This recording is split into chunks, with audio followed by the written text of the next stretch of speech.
प्रिय छात्रों, हिंदी के इस शिक्षण सत्र में आपका हार्दिक स्वागत है। आज हम गद्य खंड के अंतर्गत भारतीय संस्कृत पाठ के चौथे भाग का अध्ययन करेंगे।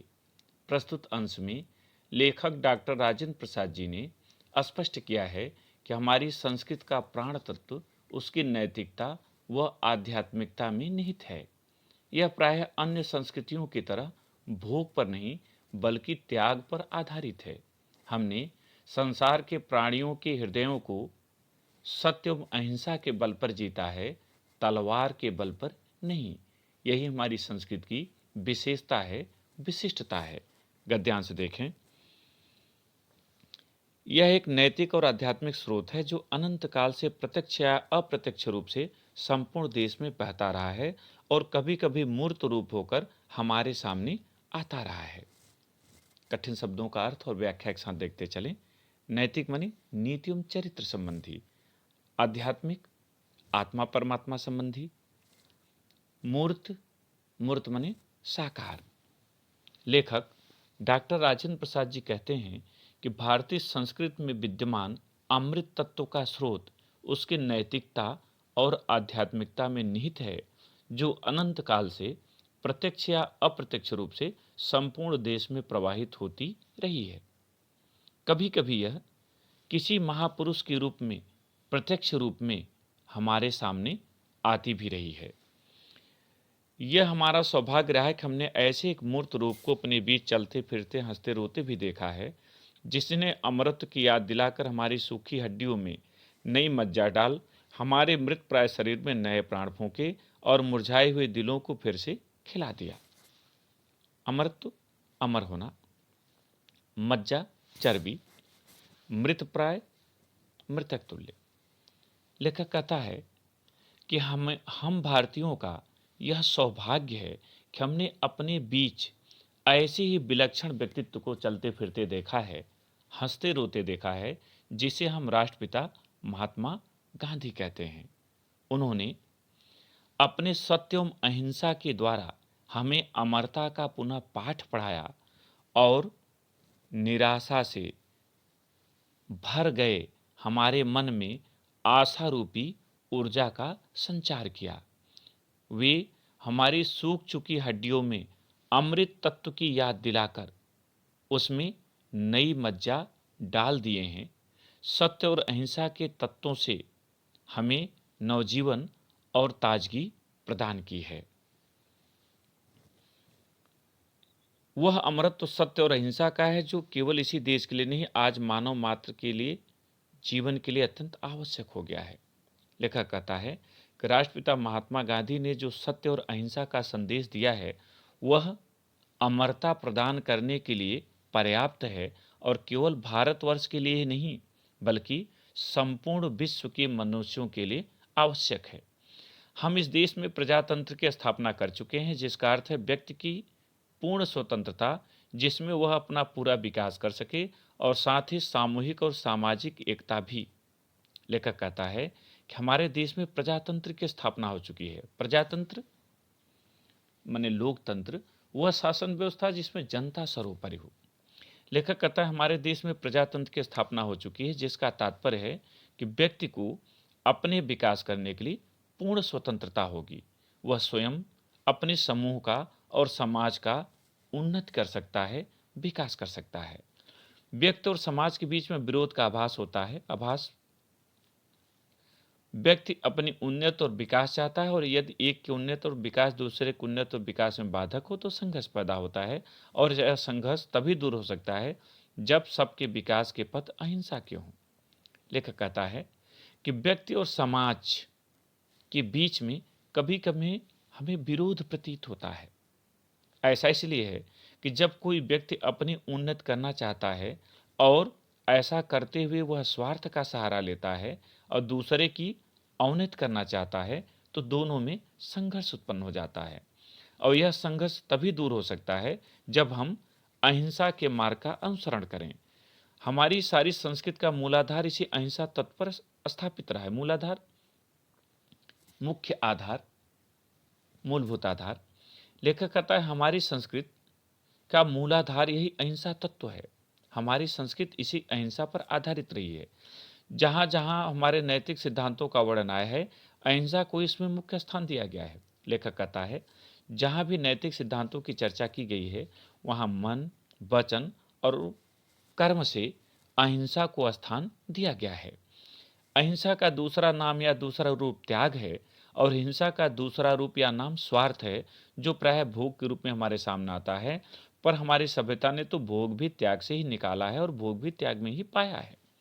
लेखक कहता है, अहिंसा का दूसरा नाम या रूप कह सकते हैं त्याग है, अर्थात अहिंसा का ही दूसरा रूप त्याग है और हिंसा का दूसरा रूप स्वार्थ है।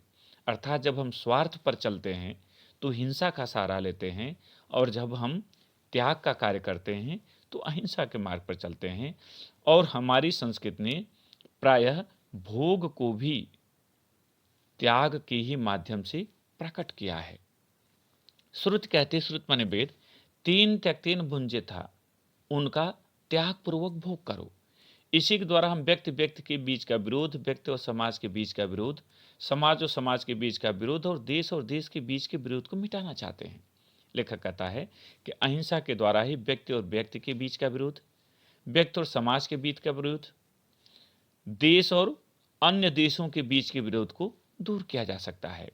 हमारी सारी नैतिक चेतना इसी तत्व से ओतप्रोत है। इसलिए हमने भिन्न भिन्न विचारधाराओं को स्वच्छता पूर्वक अपने अपने रास्ते बहने दिया, भिन्न भिन्न धर्मों और संप्रदायों को स्वतंत्रता पूर्वक पनपने और भिन्न भिन्न भाषाओं को विकसित और प्रस्फुटित होने दिया।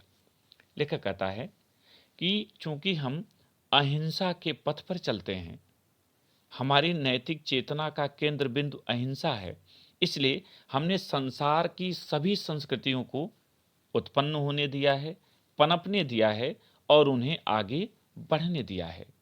हमने भिन्न भिन्न धर्मों और संप्रदायों को स्वतंत्रता पूर्वक विकसित होने का अवसर दिया है, किसी पर अपने विचारों को थोपकर उन्हें गुलाम बनाने का प्रयास नहीं किया। भिन्न भिन्न देशों के लोगों को अपने में अभिन्न भाव से मिल जाने दिया। लेखक कहता है कि संसार की जो भी संस्कृतियां हमारे पास आईं, हमने अपने हृदय को खोलकर उन्हें आपस में मिल जाने दिया। भिन्न भिन्न देशों की संस्कृतियों को अपने में मिलाया और अपने को उनमें मिलने दिया, और देश और विदेश में एक सूत्रता तलवार के जोर से नहीं, बल्कि प्रेम और सौहार्द से स्थापित की। लेखक कहता है कि संसार की जितनी भी संस्कृतियां आईं, हमने उन सभी को अपने में मिल जाने दिया, स्वयं को उनमें मिला दिया, घुल मिल गए और उनके हृदयों पर अपना अधिकार स्थापित किया, किंतु तलवार के बल पे नहीं, बल्कि प्रेम और सौहार्द से हमने यह उपलब्धि हासिल की है। दूसरे के हाथों और पैरों पर, घर और संपत्ति पर जबरदस्ती कब्जा नहीं किया। जबरदस्ती माने बलपूर्वक। हमने संसार के अन्य प्राणियों, उनकी संपत्ति पर बलपूर्वक कब्जा नहीं किया, बल्कि हमने उनके हृदयों को जीता। और इसी वजह से प्रभुत्व, जो चरित्र और चेतना का प्रभुत्व है, आज भी बहुत अंशों में कायम है, कायम स्थापित। चूंकि हमने उनके हृदयों को जीता, तलवार से उनकी संपत्ति नहीं लूटी, इसलिए हमारा वह प्रभाव आज भी स्थापित है, जबकि संसार की अन्य संस्कृतियां विलुप्त प्राय हो गईं। जब हम स्वयं उस चेतना को बहुत अंशों में भूलते जा रहे हैं। लेखक यहाँ पर दुख प्रकट करता है कि यद्यपि हमारे प्रेम और सौहार्द के कारण ही संसार में हमें इतना महत्व दिया गया, संसार के लोगों के हृदयों पर हमने अधिकार स्थापित किया, लेकिन दुख है कि आज उसी प्रेम और सौहार्द को बहुत अंशों में हम भूलते जा रहे हैं। आइए यहाँ पर प्रश्न उत्तर देखें। पहला प्रश्न, उपर्युक्त गद्यांश का संदर्भ लिखिए। इस प्रश्न का उत्तर आप प्रथम भाग के भांति लिखें। दूसरा प्रश्न, रेखांकित अंश की व्याख्या कीजिए। और यहाँ रेखांकित अंश है, यह हमारा सौभाग्य रहा है कि हमने एक ऐसे मूर्त रूप को अपने बीच चलते फिरते हंसते रोते भी देखा है, और जिसने अमृत की याद दिलाकर हमारी सूखी हड्डियों में नई मज्जा डाल, हमारे मृत प्राय शरीर में नए प्राण फूके और मुरझाए हुए दिलों को फिर से खिला दिया। उत्तर, लेखक कहता है कि यह हमारा सौभाग्य है कि भारत की इस धरती पर समय समय पर किसी न किसी महापुरुष ने जन्म लिया है और हमारे जीवन को एक सही दिशा दी है। हमने ऐसे ही महापुरुष राष्ट्रपिता महात्मा गांधी को अपने बीच चलते फिरते, हंसते रोते हुए प्रत्यक्ष रूप से देखा है, जिन्होंने भारत को उसकी अमरता का पाठ पुनः पढ़ाया है। इन्हीं के सत्प्रयास से परतंत्रता की निराशा से मुरझाए हुए मन में आशा रूपी ऊर्जा का संचार हो सका। इन्होंने सूख चुकी हड्डियों में अमृत तत्व की मज्जा भर दी। इन्हीं के सत्यम अहिंसा के तत्वों ने भारत को नवजीवन की ताजगी प्रदान की और हमें पुष्प की भांति पुनः खिल जाने दिया। तीसरा प्रश्न, प्रस्तुत गद्यांश के अनुसार नैतिक और आध्यात्मिक स्रोत क्या हैं? उत्तर, प्रस्तुत गद्यांश के अनुसार नैतिक और आध्यात्मिक स्रोत राष्ट्रीय एकता की भावना है। चौथा प्रश्न, भारतीय संस्कृत के अमृत तत्व के प्रत्यक्ष स्वरूप कौन थे? उत्तर, भारतीय संस्कृत के अमृत तत्व के प्रत्यक्ष स्वरूप राष्ट्रपिता महात्मा गांधी थे। ध्यान दीजिएगा, परीक्षा में 3 ही प्रश्न आते हैं, किंतु यहां महत्वपूर्ण सभी प्रश्नों को शामिल किया गया है। पांचवा प्रश्न, महात्मा गांधी ने कौन सा अमृत हमारी सूखी हड्डियों में डाल दिया है?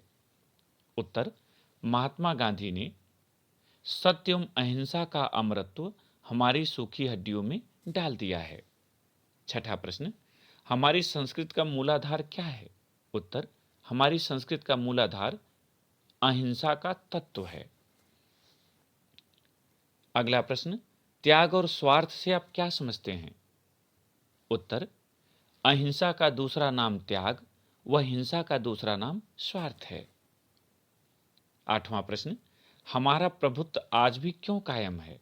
उत्तर, हमारा प्रभुत्व आज भी कायम है क्योंकि उसे हमने तलवार के बल पर नहीं, बल्कि प्रेम और सौहार्द द्वारा दूसरे के हृदयों को जीतकर हासिल किया है।